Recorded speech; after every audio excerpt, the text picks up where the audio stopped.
I've left my green mug at Monastery Saint Francois.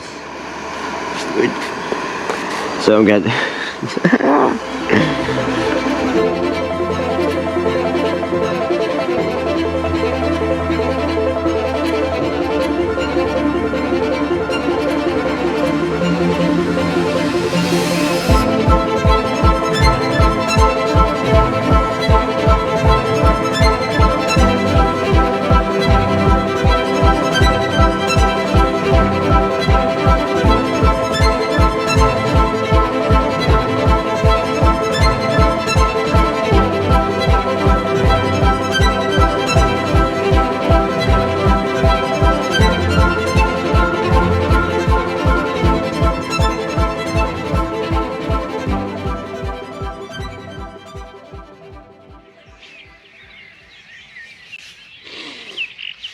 So yeah, I woke up to this in the ground, and I sat up and I just saw right there, the silhouette with its horns, a deer, a male, and looked at it and it stopped because it sensed me, but it didn't freak out or anything, it didn't run away.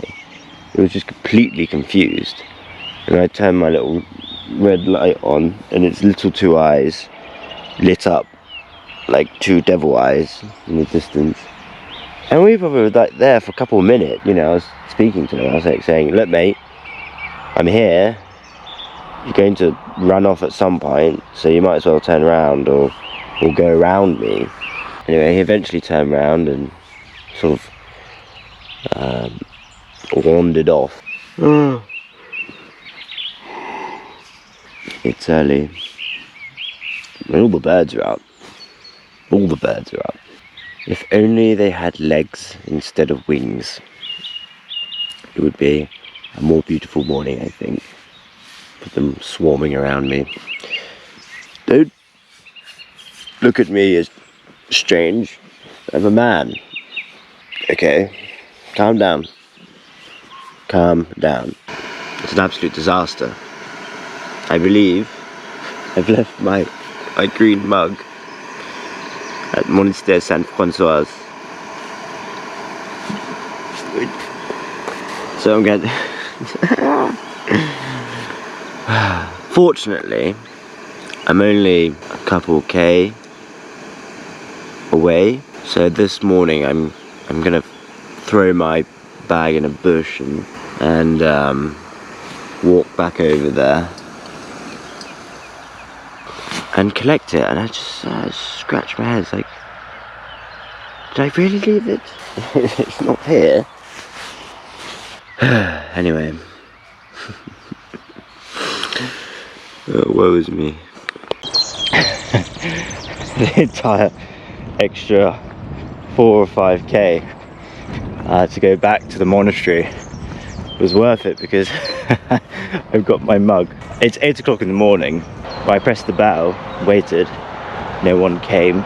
Not surprised, and I'm not leaving this place without finding my cup.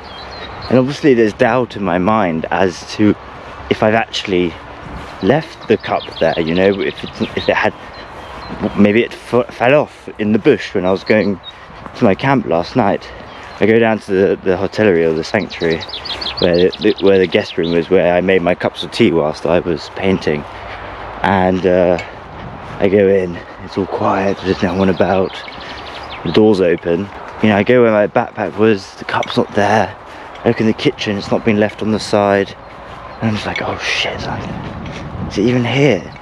So then I quietly, rummage through, open the shelves and stuff. And there it is, it's tucked away in the corner. And just like that, I left and nobody saw me. So I feel a bit like a ghost at the moment. Half an hour, 40-minute walk back to the other monastery, where I'm going to do some drawings today and whatnot. And then I'm going to carry on and head towards the Seine.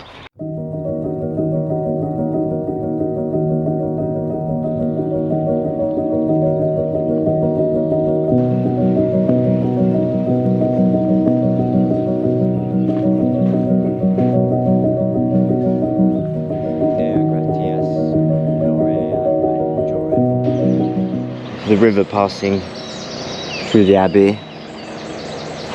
That plaque you just saw commemorates the abbots, the French abbots that were in the seat of Canterbury, who were there after the conquest of England by William the Conqueror.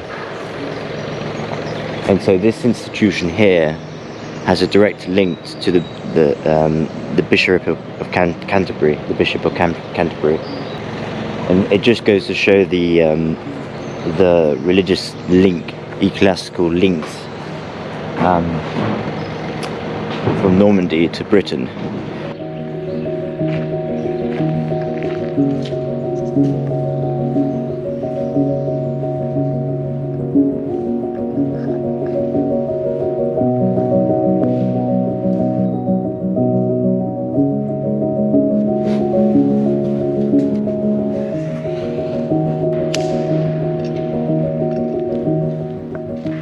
This chapel in the Abbey of Bec Abbey, it's quite extraordinary. I've never seen anything like it. The long tunnel with the arches and the naves, and the stonework is so perfectly done. I think it's a building probably built in the 1700s or the 1600s at the earliest. You can sort of tell by all the classical design it has. There's a bit of flourishing going on, so on the outside, but it's quite marvelous, isn't it? It's very austere, but it's clean, it's classical. I wonder what it sounds like when the monks are singing in here.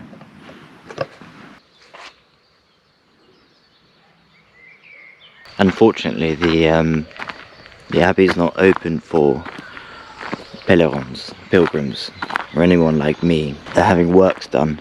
I asked the sisters at monastery, Saint-Françoise Romaine, and there's not really much to see really, because it's just sort of cordoned off for us visitors, which is a shame.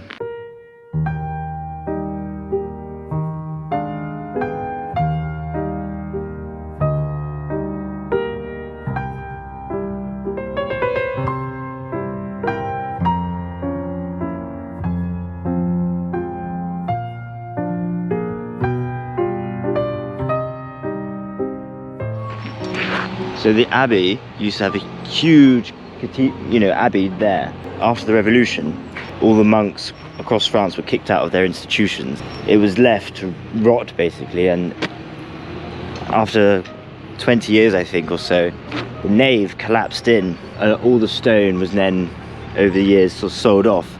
The whole abbey here was reconstituted as an écurie, a stable for the military. Many abbeys and monasteries all over France became prisons, stables, or other sort of military institutions. And this one, they had horses here until 1948. They used to train cavalrymen here, and the cloister just behind there was a stable turned into a stable, and the chapel we're in was the refectory, and that was turned into a stable too. And all the grounds were used to train the chaps. There were some lovely photos I saw of the soldiers, the cavalrymen practicing going through water and the river here, the Bec. That's what the river's called. That's what the monastery is named after. Anyway, so a little bit of history I learned from also talking to one of the monks at the shop. But unfortunately, I asked to go in the cloister. They said, "Oh no, it's all private," which is unfortunate. But that's okay. That's okay.